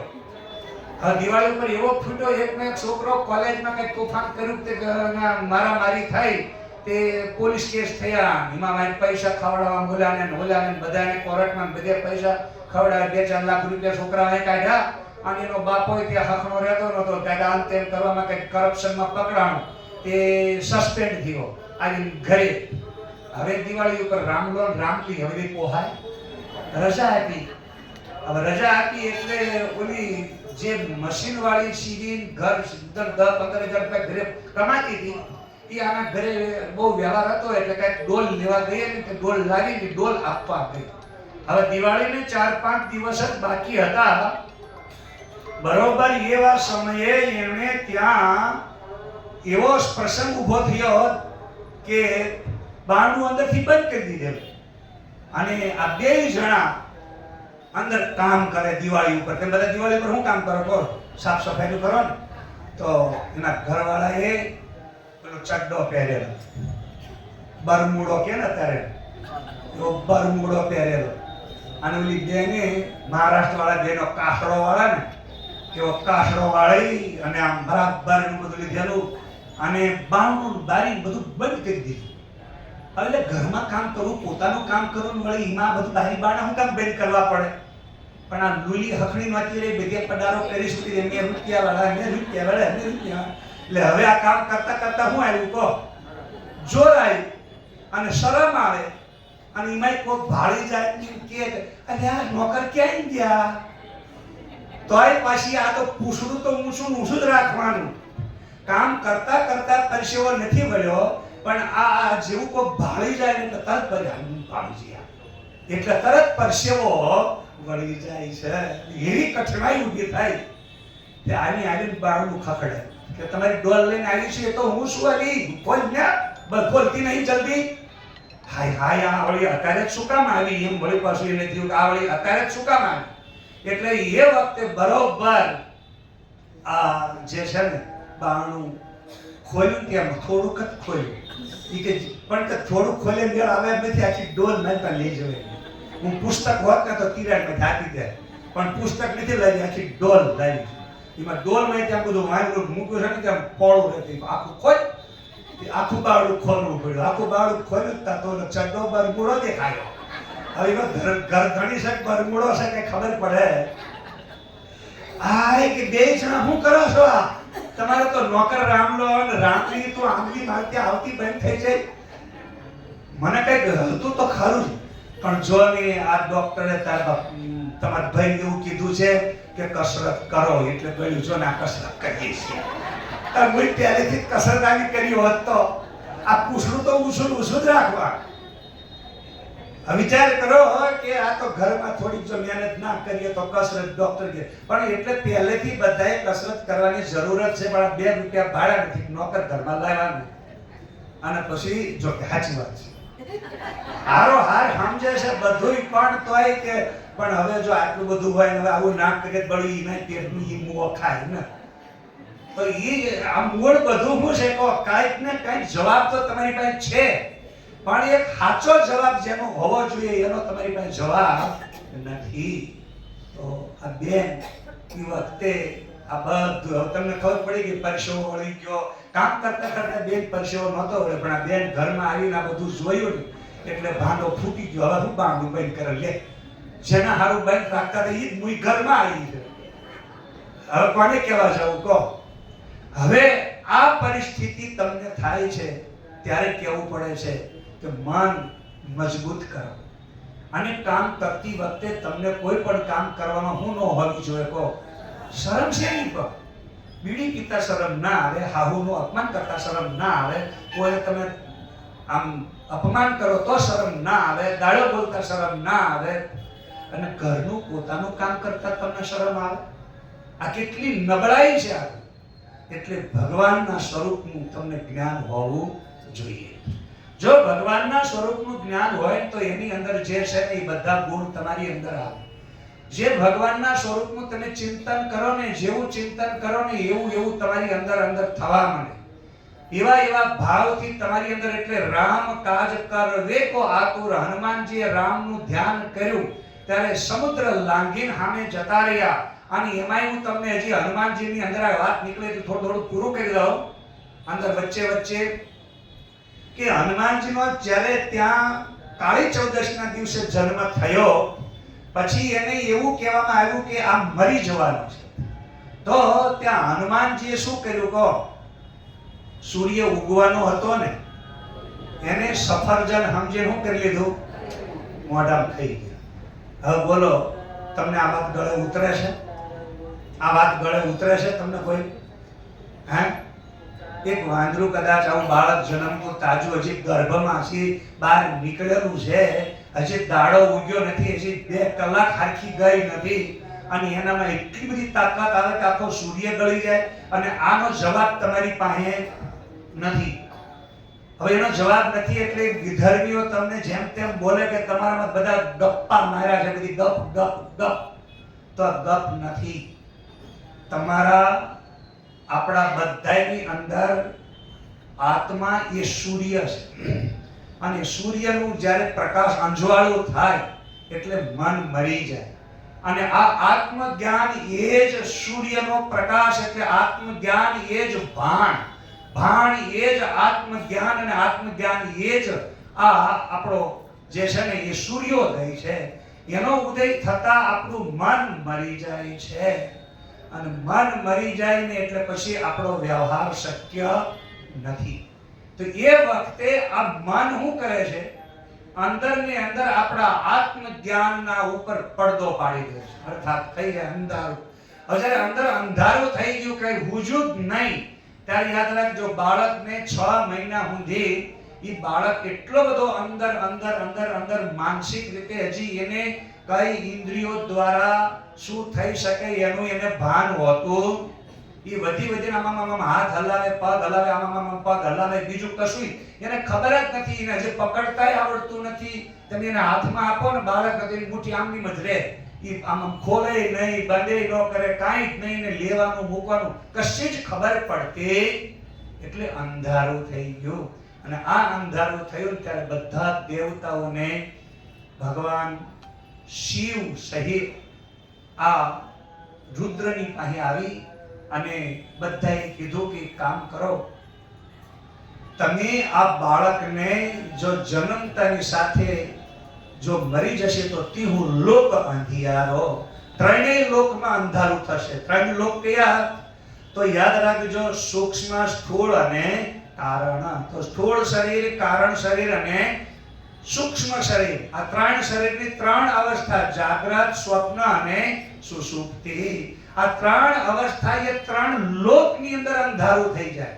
એટલે બધા દેવતાઓએ પ્રાર્થના કરીને શિવજીને કીધું કે પ્રભુ આપ દયા કરો. ત્યારે એમણે કીધું કે ચાલો હું એને અમરતાનું વરદાન આપું છું. એટલે આપણું મન જે છે ને એ હવે અમર છે. શું કામ? શિવજીએ એને શું આપ્યું છે? અમરતા. એટલે ચિરંજીવી તરીકે, આમ નહીં, ચિરંજીવી તરીકે. એ આત્મામાં ભળી ગયા પછી નહીં, પણ જ્યાં સુધી અહીંયા સૃષ્ટિ ઉપર તમે છો ત્યાં સુધી મન મરતું નથી. પછી એ મનની સાથે દેવતાઓને કીધું કે તમે બધા એને તમારા પોતપોતાની શક્તિ પ્રદાન કરો. એટલે ઇન્દ્રએ એની શક્તિ આપી, એટલે હાથમાં શક્તિ આવી. હાથમાં ઇન્દ્રનો વાસ છે. આ વાણી નીકળે છે ને એ ત્યાં અગ્નિનો વાસ છે. અગ્નિ વગર તમે વાણી બોલી શકતા નથી. એવી રીતે બધા જ દેવતાઓને પોતપોતાની 10 ઇન્દ્રિયોમાં આ બધા જ દેવતાઓને પોતપોતાની શક્તિનો અંશ આપવાની બધાને આદેશ કર્યો. એટલે એના વરદાનથી હનુમાનજીને જ્યારે હવે આત્મજ્ઞાન, તમને અત્યારે આત્મજ્ઞાન થાય કે હું શરીર નથી, હું આત્મા છું, તો હવે એ મન છે ને સાક્ષી બનશે. શું બનશે? સાક્ષી બનશે. જેમ હનુમાનજી પેલા અહંકારની લંકામાં ગયા અને ત્યાં અહંકારની મૂછે ડુંભાણું દઈને આવ્યા. શું કર્યું કહો? એને રાવણની હું પહેલી બાળી? એની મૂછ બાળી, અહંકારની મૂછ બાળી, આખી લંકા બાળી, અને બધું કરી અને શાંતિ રૂપી સીતાને એક નિશાની આપી, અને રામ મુદ્રિકા. તો રામ મુદ્રિકા હનુમાનજી ક્યાં મૂકી હતી કહો? મોઢામાં. એમ રામ નામની મુદ્રિકા એટલે આત્માના સ્વરૂપની. ઓમ સોહમ શબ્દ તો નાભેથી ઉઠે, શૂન્ય શિખર પર જય રે, સોહાગી જીવ યારે, અવસરીએ જેને સદગુરુ સેવ્યા. તો હવે આ અવસરમાં સદગુરુનું જો તમે ખરેખર સેવન કર્યું છે તો હનુમાનજીને ઓળખી જાઓ. આપણું મન એ જ હનુમાનજી છે. અને આ મન જે છે ને એ ત્રણ લોક એટલે જાગ્રત, સ્વપ્ન અને સુષુપ્તિ, ત્રણેય અવસ્થામાં તમારા બધા જ કાર્યનું એ મન સાક્ષી છે. એટલે હવે એનો અનુભવ તમને કરાવું. તમે બધા રાત્રે ઊંઘી જાવ, સપના આવે ત્યારે તમે બધા સવારે ઉઠીને વાત કરો છો ને કે બલ્યું આજ તમને એવું સપનું આવ્યું ને કે કૂતરું બહાર પડ્યું તું, કાં તો બલ્યું આ તો એવી ઊંઘ આવી ને સવાર કેમ પડ્યું ખબર જ ના રહી. તો ખબર ના રહી એવી ખબર કોણે રાખી?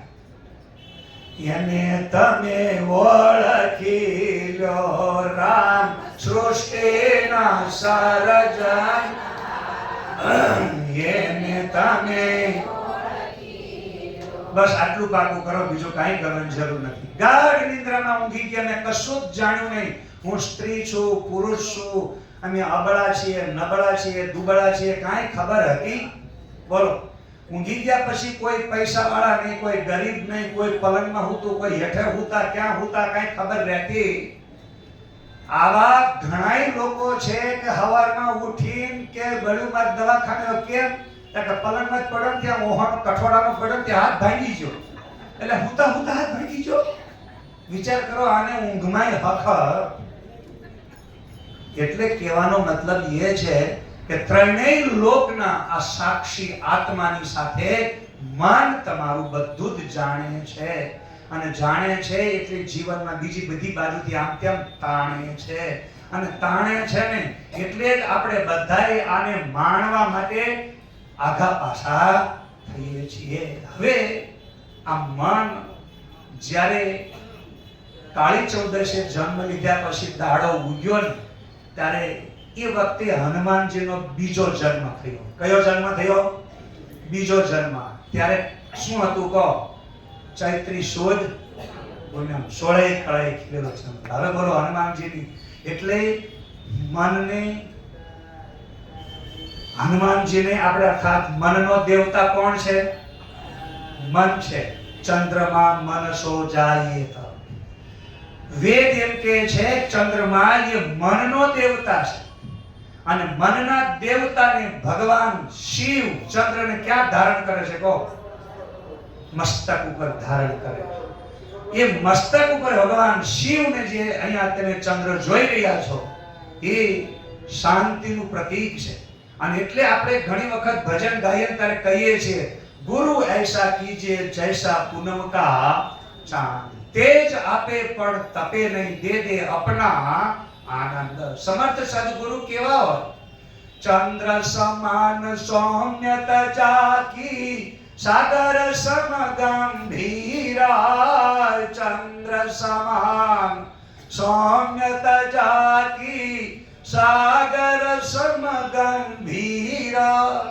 सर्वज्ञ ब्रह्म रूप ही पूरा, सुरगिरि सम सुचि धीरा. निरपेक्ष सद्गुरु विरला कोई.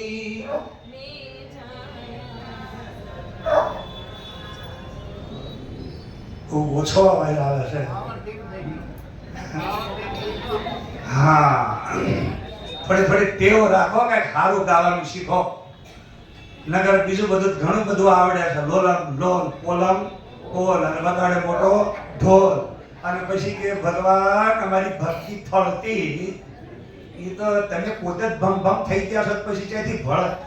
હા, પણ મીરાબાઈને પૂછો કે એને ભક્તિ કરી ત્યારે રાણાએ એને શું આપ્યું તું કહો?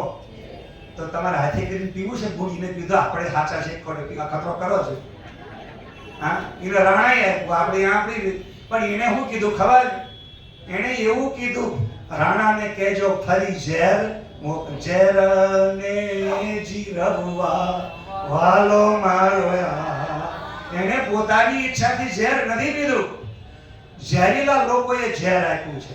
એમ આ દુનિયાની અંદર આપણે ખુદ જ ઝેરીલા ભક્તિ કરતા હોઈએ તો એમ કઈ મેળ આવવાનો નથી. તો હવે મૂળ વિષય આપણો ભાગવતનો છે. ભગવાન શિવ એ અદ્ભુત અજન્મા છે. જેનો જન્મ નહીં, એનું મૃત્યુ નહીં. અને આવા જે ભગવાન શિવ છે એને સતી વરણ કરે છે. એને વર્ણન કર્યા પછીથી એને સતીએ શિવનું સ્વરૂપ જાણ્યું. શિવનું સ્વરૂપ જાણ્યું પછી એને એમ થયું કે ગમે એમ તોય મારે, અને પિયરનું દીકરીને દાજે. એકલી યાદ રાખજો, ગમે એવી દીકરી હોય ને તો એ બાપના ઘરનું થોડું ઘણું એને દાજે ને. એટલે હાહુએ બને ત્યાં સુધી છે ને વાતમાં તારી માં વેતા વગરની, તારી માં વેતા વગરની આવું બોલવું મહેરબાની કરજો. નકર તરત કે છે તારી છોડી ઘરમાં બેઠી છે ને હું કેમ પેલા હા અને તું મને શેની બોલ કરે છો. હવે એ વખતે તમારું મોઢું આવું થઈ જશે, પછી કઈ કરી શકવાના.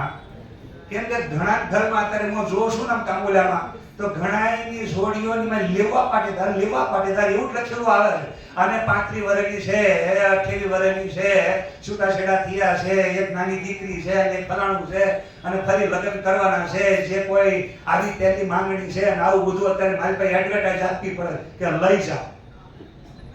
તો રહેતા ના આવડું તારે આ બધું કરવું પડ્યું ને. એનો મતલબ હું જેવું કે એને ખુદને રહેતા આવડ્યું, જ્યાં જઈતી ત્યાં રહેતા નું આવડ્યું. હવે જે લઈ જવા વાળો છે એ હું વિચાર કરશે કહો શી ખબર શું થશે હવે આમ.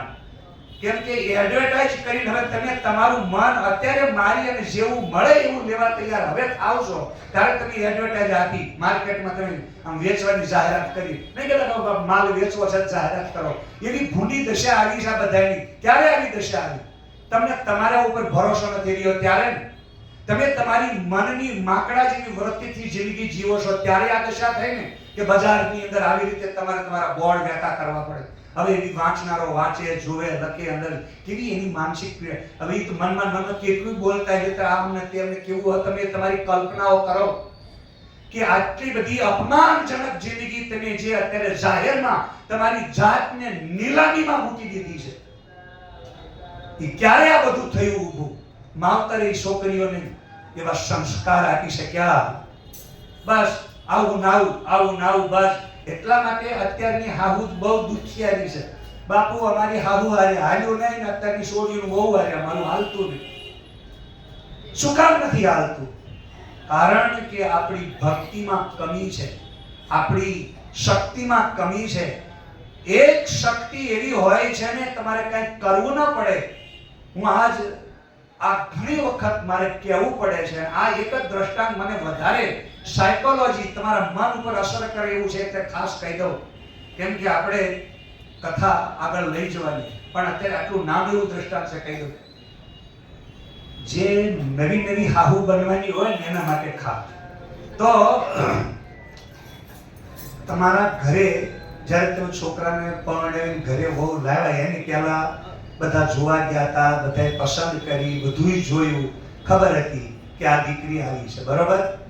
હવે તમને એ વખતે બહુ ઘરે આવી કામ કરતી હોય, કામ કરતા કરતા પછી નવા છો એટલે તમે પછી શું કરે, બહુ કામ કરતી હોય ને તો તમારે આટલું ધ્યાન રાખવા.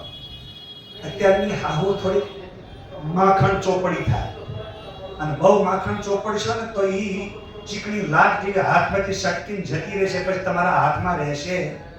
એટલે તમે એને છે ને વતાવશો નહીં. એટલે બહુ પડારો ના કરશો. હું તો મારી સોરી કરતા હારી રાખું છું, હું તો બેટા કરું છું, હું તો કોઈ કઈ કહેતી પણ મોઢા મૌન લઈ લો ને. બહુ ઘરમાં કામ કરતી હોય તો ખાલી બે હોઠ પોળા કરીને કામ ચલાવી લેવું. હા હું છું બેટા ખાલી આટલું જ હસવું, હા ના કરવું પાછું. એટલે એક જરાક સ્માઈલ આપીને હસવું એટલે એને એવું ના લાગે કે મારી હાઉ ધૂંધો સડાવી બેઠી છે. એટલે મન પ્રસન્ન રાખીને બેસવું, પણ બોલવું નહીં. પછી તમે કહો કે તો એને આપણે કંઈક તો ડારો તો દેવો જ પડે ને. જો ડારો ના દઈએ તો ડારોય દેવાની જરૂર નથી. કેમ કે એને ખબર છે કે મારી હાઉ જ છે, જોવા ગયા તારની જેને ખબર છે. અને બધા ઘરમાં કોણ શું છે, બધાને ઘરે રોટલોય ખાઈ આવ્યા છે. આ કાકાનું ઘર છે, આ કાકીનું ઘર છે, આ ભાઈનું, બધાને ઘરે રોટલોય ખાઈ આવ્યા હશો ને. આમ ઘરે ગયા જાય ને ઘરે ખાવા બીજા ઘરે હું કે હું વેણનું કે હું કે વાઈનું કે હું કે હા. તો એ બધા ખાવા મહેસાણા બધા વાઈનું ખાવા જવા કે વાઈનું એટલે કે આ વેણ નાખવા બધાને ઘરે. આ તારા કાકાજી, આ તારી કાકીજી, આ તારા કાકા બાપાની નણંદ ને આ ફલાણી નણંદ, આ બધાનો ઘરનો શું થઈ જાય થોડોક એને પરિચય એટલે મહેમાન ગતિ 10 દાડા કરાઈ ગઈ. 10 દાડા પછી બધું બંધ, મૌન લઈ લેવાનું, હાહુ ને બોલવાનું નહીં. એટલે વવારે નહીં બોલવાનું એવું નહીં, બિલકુલ એકદમ. પણ તમે એમ કહો તું આવી તેરી નીમાં જો કાચની બરણી પડી ગઈ અને ઈ પડી તને જો મોઢું કરીને સામું જોયું તો કે છે કે હિડંબા વન ક્યાંથી આવ્યું અહીંયા? તો બોલો. અને આમથી હાહુ એવી જ હોય, જાડી બમ બમ થઈ જ જેવી હોય, ઘરમાં બેઠી હોય, માંડ માંડ ઊંચી કરવી પડે, ક્રેન બોલાવવી પડે, એવું બધું શરીર થઈ ગયું હોય બધું. એટલે ઘણી વખત આવી સ્થિતિમાં તમે ભાઈ મોઢું બગાડો એટલે પછી શું થાય કહો? બધા માથે પાણી ફરી વળે. એટલે એ વખતે શાંતિથી બેસી જ રહેવું. શાક સમારતા હોય તો શાક સમારે જવું. જેવી બરણી પડી ને એટલે ઘણા લોકોને ટેવ હોય લેતા વગરની, એની માએ કશું શીખવાડ્યું નથી, આ નહીં બોલવા. પણ બાપુ કાંઈક તો કહેવું જ પડે, પણ શું લેવા કેવું છે? કહેવાનું જ નહીં. બોલો, કીધા વગર કામ થાય એ સારું કે ઝઘડા કરીને કામ કરાવું એ સારું? કીધા વગર થાય એ સારું ને? તો પ્રતિજ્ઞા લઈને જજો જગન્નાથ ભગવાન પાસે. બોલવાનું જ નહીં, બેહી જવાનું. શાક સમારતા બરણી પડી ગયો તમે સામું જો ને ત્યારે જોજો વહુની સ્થિતિ કેવી હોય ખબર? બરણી જેવી હાથમાંથી પડે ને એટલે 2.5 ફૂટનો ગાળો હોય. હાથથી એના હાથે જવાનો 2.5 ફૂટના ગાળામાં બરણી હેઠી પડે એની પહેલા હાથ દઈને આવું આમે જોવે. જોત ના જોવે. એ બરણીનો અવાજ આવે એ પહેલા તો હાહુની સામે જો તો હાહુ ફટ દઈને આમ જોવે, ઠણ થાય, પછી હાહુ આમ જોવે. એટલે બેની હું થઈ ગઈ કહો? 4 આંખો થાય. 4 આંખો થાય ને એટલે એ જ ક્ષણે તમારા ચહેરા ઉપર કંઈ પણ ના, ખાલી આમ હામ છે. આટલું જ અધીને શીખી જજો. આને ગુરુ મંત્ર કહેવાય. આ કોઈ કહેતા નહીં. મારા ગુરુજી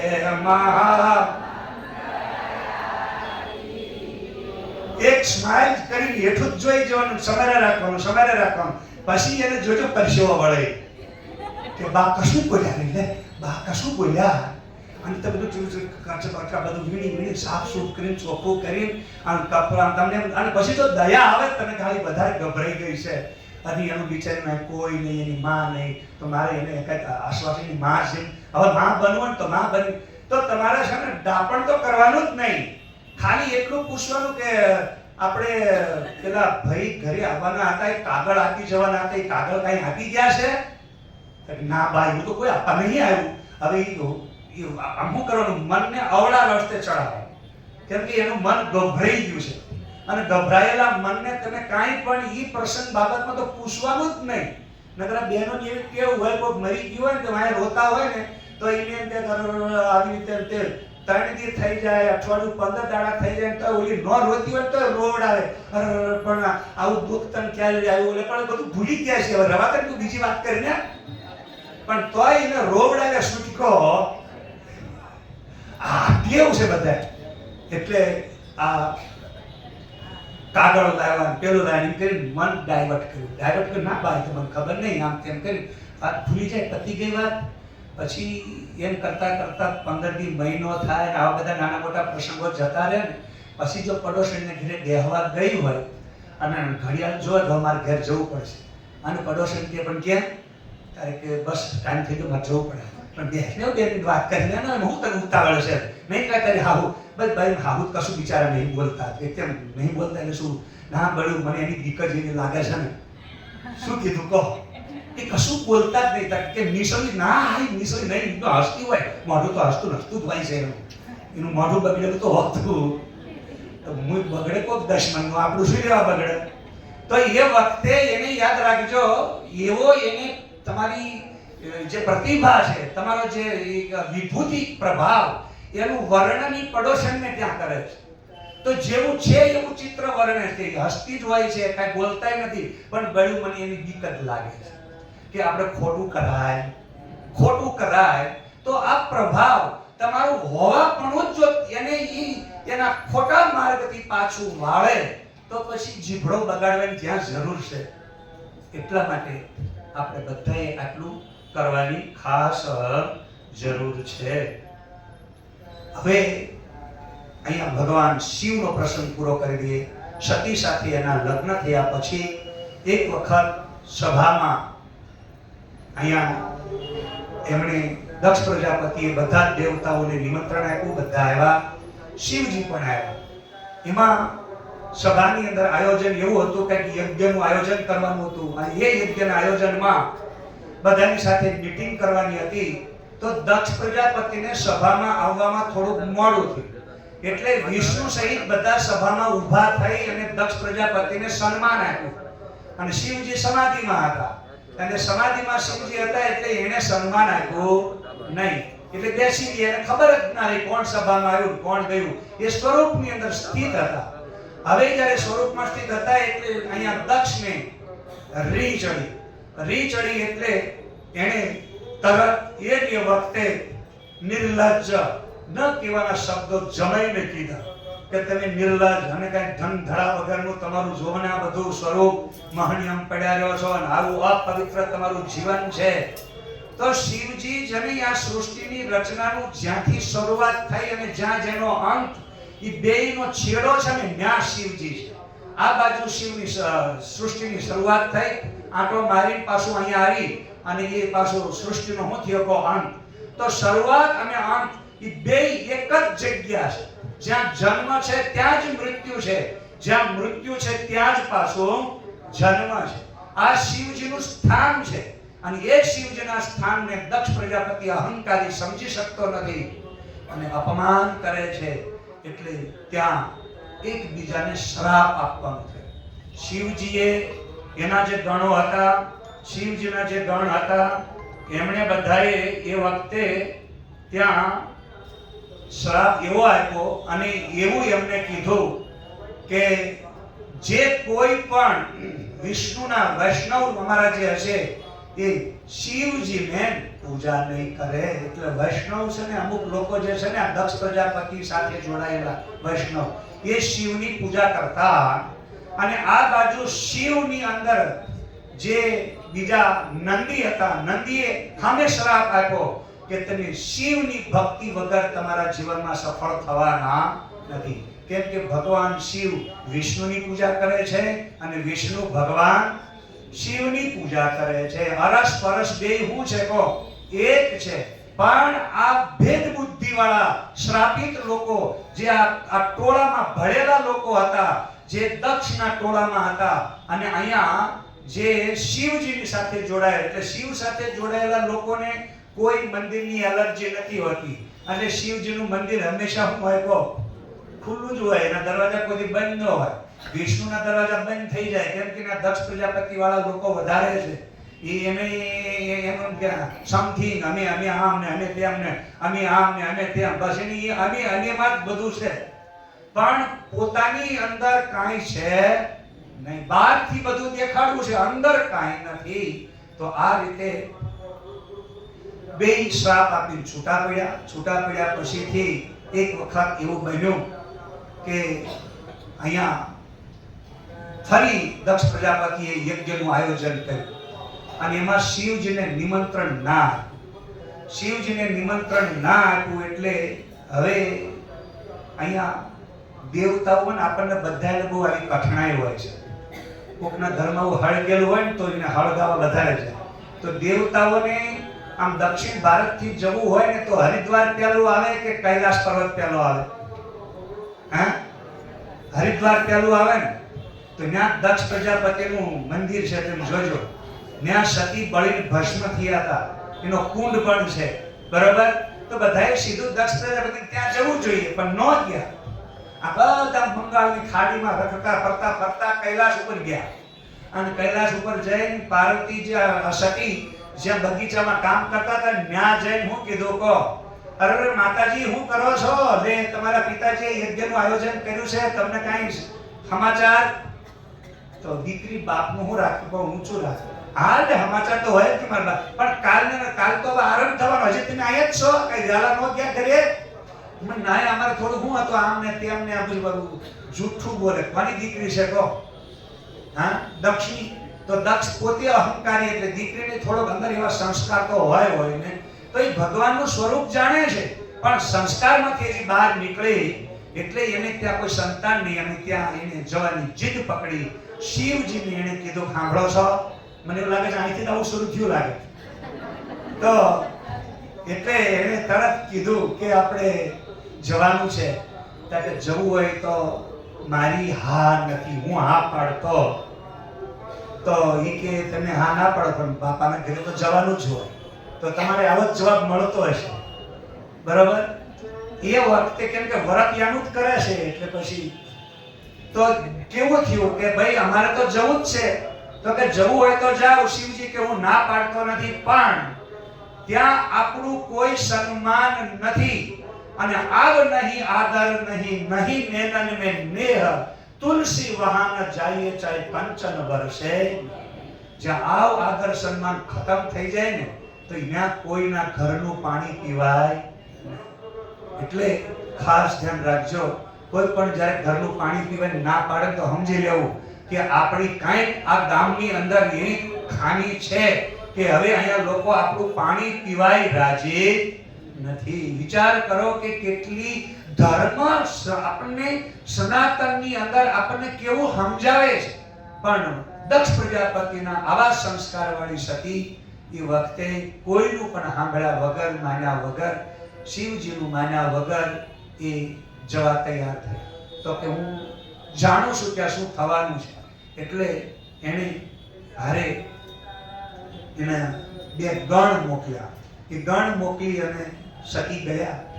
એટલે ત્યાં જોયું તો શિવજીએ જે કીધું હતું ને એ બધું જ સાચું પડ્યું. અને હંમેશા તમે જોજો આ ઘરમાં આ કઠણાઈ હોય, બહેનોને એનો ઘરવાળો આમ ચોખ્ખા કાંકરા કાઢીને કહી દે કે આટલી વસ્તુ આવું આવું છે, આ વસ્તુ કરાય. પણ ઓલી તો માયા છે, એ કઈ સાંભળે થોડી. એ કે ના આમ ને તેમ ને, તમને કઈ ખબર હતી, તમે તો વેતા વગર આ તો હું રહી લે. પણ એ જેમ કે મેં તને રાખી તો થાય શું કાંઈ શેડા ફટ દે. પાછું વળી કે પણ આપવું પડે, 35 વર્ષની છે, આવું છે, કોઈ બાદ છે નહીં નાતી બાતીનો. તો હવે આ કઠણાઈ હું લેવા વાળી પહેલાથી સમજીને રહ્યા હોત તો. પણ બહુ તકલીફ છે આ બધી. માર્કેટમાં અત્યારે વાસ્તવિક જીવન તમારું બહુ કાંટા કાંકરા વાળું, એવા આંકડા તમારી ઉપર કરવા જાવ છો સારું અને થઈ જાય છે ખરાબ. એટલે સતી માન્યા નહીં અને ગયા. તો ત્યાં ગયા ને તો સ્વાહા સ્વાહા યજ્ઞ ચાલતો હતો. યજ્ઞની અંદરથી એવી એકદમ, અને બધાય ઘસપચ વાતો કરતા હતા. શું કામ? બધા વિમાન લઈને ગયા હતા. કોઈ કે બોલો આવા દેતો હશે, શિવજી છે એ કોઈનું સાંભળે, એ મહણિયા બેઠા છે એ સાંભળે. જ્યાં કઈ કોઈના બંગલાની જરૂર છે, ક્યાંય ને કઈ આમ છે એ આવા દેતા છે. બોલે કે પણ આવે આપણા ઘરમાં આપણે જો ને બધાને એવું હોય કે એ તો આવશે. તો કે આવશે તો હમણાં ખબર, હમણાં બધા વાતો કરતા હતા, કલબલ બધી. હમણાં ભોજન વખતે એટલી બધી વાતો કરતી, એવી બધી વાતો થતી હતી. અને એવી વાતોમાં ઈમાં સતીએ ઈમાં પ્રવેશ કર્યો અને એકદમ સભામાં હો અને એકદમ ઓલો અવાજ આખો બદલાઈ ગયો. અને અવાજ બદલાનો એટલે સ્વાહા, એમાં સંગીત જતું રહ્યું, સ્વાહા એકલું રહ્યું. એટલે ઓલાની જોઈને શું થઈ ગયું પાછું? આમ જોયું દક્ષ પ્રજાપતિએ એની દીકરીને જોઈ. દીકરી તો એકદમ હરખ ફદોડી થઈને આવેલી, આમ પલક બાપને મોઢું જોઈને કે હમણાં તો બાપા એનું મોઢું ફેરવી લીધું. જ્યારે દીકરીના મોઢેથી બાપ મોઢું ફેરવે ને ત્યારે યાદ રાખજો એ દીકરી પછી શું કરે કહો. જેના ઘરમાં આવું થયું છે અને જેને દીકરીને આશ્વાસન નથી મળ્યું, ત્યાં એને હંમેશા આ સતીએ જે પગલું ભર્યું એવું જ થયું છે. સતીએ એ વખતે જોયું કે હગો બાપ જો મને આવકાર ના આપે તો મારા ધણી સામે મેં કેટલી ટણી કરી છે કે હું જવાની, મારા બાપા એવા નથી, તમે આવા છો, તમે આમ ને તેમને, તમે જે મારા ઘરના સંસ્કાર ને મારું ઘરનું વાતાવરણ જોયું જ નથી. શિવજી કે બધું જ જોઈને આવ્યું છું, પણ હવે આ શું કરવું કહો. એ વખતે સતી એકદમ જેને પગ હેઠેથી જમીન સરકી ગઈ હોય ને એવી દશા થઈ. પણ એક નિયમ છે, ભલે ગમે ના તમે જાઓ, એક એવો નિયમ છે કે માં આખીર માં બાકી વગડાના. એ વખતે આકૃતિએ એની સામે જોયું અને દીકરાની સારી પર બેટામાં વિસારો કર્યો અને સતી એકદમ ગયા જઈ એની માના કંધે મસ્તક મૂકી અને ચોધાર અશ્રુએ રડતા એટલું કીધું, માં હું આ શું જોયું? એની માએ લાડ પ્યાર કીધું, હા દીકરા, હા બેટા, મેં તારા પિતાજીને ઘણું કીધું પણ એ મારું માન્યા. તો આમાં ઘણા લોકોને આવી તકલીફ હશે. આ દક્ષ પ્રજાપતિ જેવા માનતાય નહીં હોય કે બધાએ બધી બાજુ હરખું હતું. એટલે આ બાજુ આકૃતિ જેવી બહેનો હશે એને દક્ષ પ્રજાપતિ જેવા મળ્યા હોય, કોઈ શિવજી જેવા હોય એને સતી જેવા મળ્યા હોય. એટલે પરિસ્થિતિ બહુ આમ નાજુક હોય છે, આમ ઉલટું હોય છે. હવે એવું બન્યું કે એકદમ મસ્તકે આમ ખંભે મસ્તક મૂકીને જ્યારે રડતા કીધું, હા બેટા મેં ઘણું કીધું પણ માન્યા. દીકરીને તમે નિમંત્રણ નહીં આપો ત્યારે કે પણ હું એને આપું એટલે પેલો આવે. તો કે પણ પિતાજીએ મારી સાથે આવું કર્યું. ત્યારે કે હા બેટા. નિમંત્રણ નહીં ત્યારે કે હા બેટા. તો હવે નિમંત્રણ વગર આવે એટલે એની દશા શું થાય? કહો, આવી દશા થાય. હવે જેના ઘરે તમે જેના માટે આવ્યા છો એ મોઢું ભમ ભમ ઊંધું મોઢું ધૂંધું કરે અને બીજા 50 જણા તમારી સ્વાગતા કરે, આગતા કરે, લઈ જાય, પાણી પાય, પછી તમને ભલાને આમ દૂધમાં પાણી માંગો તો દૂધ આપે, પણ એ ઓલાનું મોઢું સુધરે નહીં ત્યાં સુધી એ દૂધ નથી પણ શું છે? કહો, ઝેર છે. એને આમ ગળા હેઠે ઉતરે. એટલે ઘણી વખત આવું બનતું હોય છે. એટલે સતી સીધા યજ્ઞ મંડપમાં ગયા. જ્યાં પિતાજી સ્વાહા સ્વાહા કરતા હતા, દેવતાઓ બધા એકદમ સ્તબ્ધ થઈ ગયા, બધા ઘસઘસ વાતો કરતા હતા. અને આ ઘણા બહેનોને કુંડાળામાં પગ પડે. નહીં કહેતા કુંડાળામાં પગ પડે ને પછી મગજ આડું થઈ ગયું. એ આ જ્યાં જ્યાં આવી જગ્યાએ જાવ ને 5-5 બહેનોના કુંડાળા હોય. એ કુંડાળામાં એ આધી પાછી થતી હોય. કોઈક રાજકારણની વાતો કરે, કોઈક જે જાત્રાની, કોઈક સત્સંગની, કોઈક વળી કે મારા છોકરાનો સંબંધ થતો નહીં કે હું થાય. એક કે મારી છોડી આવી પાછી જવાની એમાં બધી એવું ચકડોળા ચડી હોય, બધી એવું વાતો એ વળી ગયા હોય. એ કુંડાળામાં જો કોકનો પગ પડે ને કે આ તો મારી વાતો કરે તો ભમ ભમ મળો તો બેટાજીને વળી ગયું, મગજ સટી ગયું. અને પછી શું થાય? કહો, એ પછી ભૂવા બોલાવવાનું, ડાકડા બોલાવવાનું. આની આ રામાયણ છે, બીજું કાંઈ છે? બીજું કોઈ કુંડાળું નહીં. આવા કુંડાળામાં પગ પડે એને તકલીફ. તો અહીંયા દેવતાઓની વચ્ચે આવું થતું હોય તો આપણામાં થાય એમાં કઈ નવાય. તો એવું બન્યું. દેવતાઓ બધા એકદમ ચૂપ થયા. સતીએ જ્યાં કીધું, પિતાજી તમે મને આ શરીર આપ્યું છે અને આ શરીરમાં તમે મારા પિતા તરીકે છો, એટલે મારા હૃદયમાં એક મમતા, એક સમજી લો કે હું તમારી દીકરી છું, એટલે એક બાપનું ઋણ અદા કરી અને હું મારા જીવનને એક સાફલ્ય જીવન જીવવા માંગતી હતી. પણ આજ અહીંયા તમે જે કાંઈ પ્રસંગ ઉભો કર્યો છે એ સર્વે જોતા જે રીતે તમે મારું અને ભગવાન શિવ એટલે એના સ્વરૂપને એ જાણે છે એટલે એને કીધું કે અમારા બંનેનું તમે જે રીતે અપમાન કર્યું છે, આ અપમાન થતા હું તમારા ઋણમાંથી મુક્ત થઈ ગઈ છું. અને આ રીતે ઋણમાંથી મુક્ત થતા એ દેવીએ એટલું જ કીધું કે હે પિતાજી, આજથી આ શરીરના સંબંધથી મારે તમારી સાથે સંબંધના અનેક પ્રકારના આ જે કાંઈ સંબંધોના વાતાવરણમાં મારે સંકળાયેલું રહેવું પડે છે. અને તમને જો આ રીતની વસ્તુ ગમતી ના હોય તો હે પિતાજી, આજ પછી હું તમને આ બધા જ બંધનમાંથી મુક્ત કરું છું. અને તમને મુક્ત કરવા માટે આ તમારું શરીર તમને તમારા આ યજ્ઞ ભવનમાં હું હોપીને અહીંથી જાઉં છું. એ જ વખતે એને યોગ શક્તિથી પોતાની ભ્રિકુટી એકદમ ઉર્ધ્વ ગતિ કરી અને એ કુંડલીની શક્તિ એટલે પિંડમ કુંડલીની શક્તિ પદમ હંસમ ઉદારિતમ એકદમ એ કુંડલીની શક્તિને ઉર્ધ્વ ગતિ કરી પદમ હંસ રૂપમાં સ્થાપિત કરી એકદમ ત્યાં એને ધ્યાન કર્યું ભગવાન શિવનું આરાધન કરતા એકદમ અંદરથી એ મંત્રનો સોટ ઉપડ્યો. ઓમ સોહમ.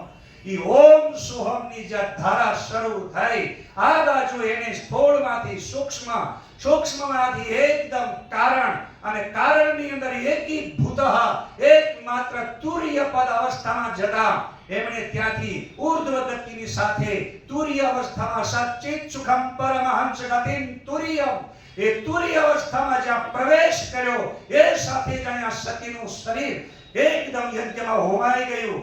એક સાથે ત્યાં હાહાકાર મચી ગયો. એકદમ મંડપની તોડફોડ શરૂ થઈ ગઈ અને રાક્ષસી પ્રવૃત્તિ શરૂ થઈ ગઈ. અહીંયા દક્ષપતિનો આખો મંડપ ધ્વંસ થયો, અહંકાર વિચલિત થયો અને એ વખતે દેવતાઓ બધા ત્રાહિમામ કરી ગયા. એકદમ સતીનું સ્વરૂપ શિવમાં, શિવજી સમાધિમાં, સમાધિની અંદર શિવજીને એકીભૂત એકતાના અનુભવ સાથે પ્રકૃતિએ જ્યાં પોતાના પ્રાણ ત્યાગી દીધા છે ત્યારે પ્રાણ રહિત પ્રકૃતિ સમગ્ર બ્રહ્માંડની અંદર સારી સૃષ્ટિ નિષ્પ્રાણ થવા લાગી. જ્યારે આખી સૃષ્ટિ નિષ્પ્રાણ થવા લાગી એ વખતે દેવતાઓ ત્રાહિમામ કરતા ભગવાન શિવની સ્તુતિ કરવા લાગ્યા.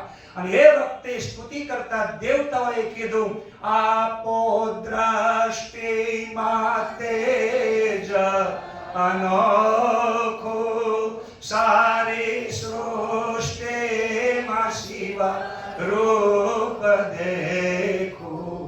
સારા જગમાં છે તું વસુ તારામાં હું શક્તિ આપો દયા કરી દર્શન શિવ શંભો શરણે પડી માગુ ઘડી રે ઘડી કષ્ટ કાપો દયા કરી દર્શન.